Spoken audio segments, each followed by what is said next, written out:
집 있으면 기초연금 못 받는다더라. 이제 곧 끊긴다던데? 주변에서 하는 이런 말 들으면 걱정부터 되곤 합니다. 나는 부자도 아니고 집 한 채가 전부인데 내 연금이 없어지거나 줄어드는 건 아닐까 하고요. 오늘 이 영상 하나로 그 걱정 정확하게 정리해드리겠습니다. 지금 당장 내 연금이 사라지는 건지 아니면 아직은 검토 단계인지 그리고 나에게 어떤 영향을 줄 수 있는지 아주 쉽게 풀어드리겠습니다. 안녕하세요. 시니어지의 스쿨입니다. 최근 정부가 기초연금 지급 체계를 손보는 방안을 내부적으로 검토 중이라는 소식이 나왔습니다. 기초연금은 만 65세 이상 어르신 중 소득 하위 70%에게 지급되는 제도입니다. 올해 기준으로 혼자 사는 분들은 한 달에 약 34만 원, 부부가 함께 받으면 두 분 합쳐 약 55만 원 정도 됩니다. 지금 이 혜택을 받고 있는 분들이 전국에 약 779만 명. 여기 들어가는 나랏돈이 한 해 27조 원이 넘습니다. 그런데 왜 손을 보겠다는 걸까요? 이유는 간단합니다. 시간이 갈수록 받는 사람이 크게 늘어나기 때문입니다. 지금의 구조를 그대로 유지하게 되면 2050년에는 수급자가 1,300만 명을 넘어설 것으로 예상되고 예산도 100조 원을 훌쩍 넘을 수 있다는 전망이 나옵니다. 정부 입장에서는 재정 부담을 고민하지 않을 수 없는 상황입니다. 그런데 최근에 뉴스에서 이런 말이 나왔죠. 공시가격 12억짜리 아파트를 가진 사람도 기초연금을 받을 수 있다. 실거래가로 치면 시세가 훨씬 높은 집인데 다른 소득이 거의 없으면 수급 대상이 될 수 있다는 거예요. 이 부분에서 형평성에 맞냐는 지적이 나오기 시작했습니다. 기초연금은 원래 노인 빈곤 완화를 목적으로 도입된 제도인데 자산이 많은 사람까지 포함되는 게 맞느냐는 지적이 나온 겁니다. 그래서 지금 논의되는 방향은 크게 두 가지입니다. 첫째, 소득 하위 70%라는 현재 구조 안에서 다시 한번 세분화해 자산과 소득이 많은 경우에는 감액하고 적은 경우에는 더 두텁게 지원하는 방식입니다. 흔히 말하는 하우상박 구조입니다. 둘째, 아예 지급 대상을 더 줄이는 방안입니다. 특히 일부 전문가들은 지급 기준을 전체 노인의 70%가 아니라 중위소득 기준으로 바꾸자고 제안하고 있습니다.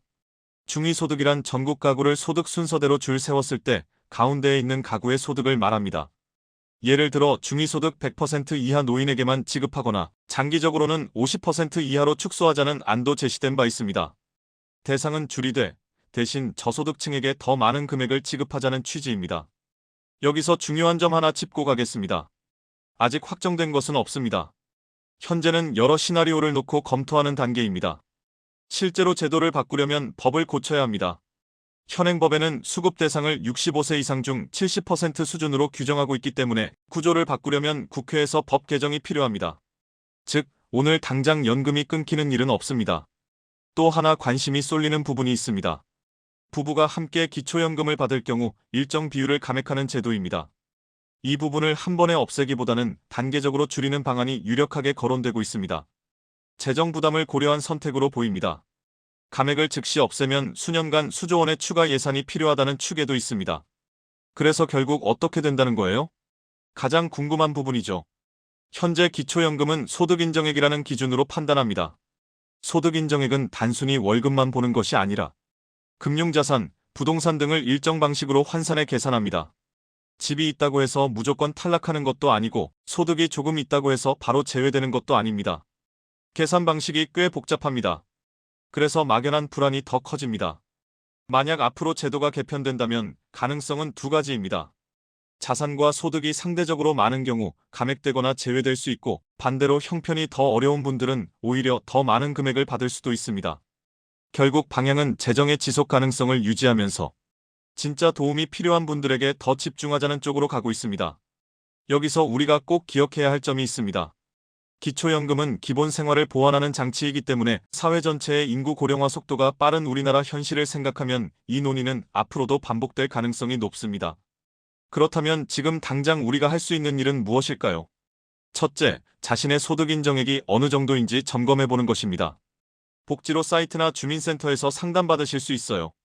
둘째, 부동산 공시가격과 실제 적용 방식이 어떻게 반영되는지 이해해 두는 것입니다. 시세와 공시가격은 대부분 다르고 그 차이가 결과에도 영향을 줍니다. 셋째, 확정되지 않은 정보에 지금부터 너무 불안해하지 않는 것입니다. 정책은 논의, 발표, 입법 과정을 거쳐야 시행됩니다. 그 사이에 충분한 사회적 토론이 이루어지니 그 과정을 차분히 지켜보시면 됩니다. 오늘 내용 정리해 드릴게요. 기초연금, 지금 당장 달라지는 것은 없습니다. 정부가 재정 부담과 형평성 문제로 개편을 검토 중이고 대상 조정, 감액 구조 변경, 기준 전환 등 여러 안이 논의되고 있지만 아직 확정된 것은 없고 법 개정 없이는 바뀌지 않습니다. 기초연금은 많은 어르신 가구에 직접적인 영향을 주는 제도입니다. 막연히 불안해하실 필요는 없어요. 대신 관심은 놓지 마세요. 왜냐하면 기초연금은 많은 시니어 가구의 생활에 직접적인 영향을 주는 제도이기 때문입니다. 정확히 알고 준비하면 불필요한 걱정을 줄일 수 있습니다. 앞으로도 이런 중요한 연금 변화, 복지제도 개편 소식을 쉽고 정확하게 정리해 드리겠습니다. 도움이 되었다면 구독과 좋아요로 함께 해주세요. 여러분의 노후가 조금 더 안정될 수 있도록 끝까지 함께 하겠습니다. 오늘도 건강하고 행복한 하루 되세요.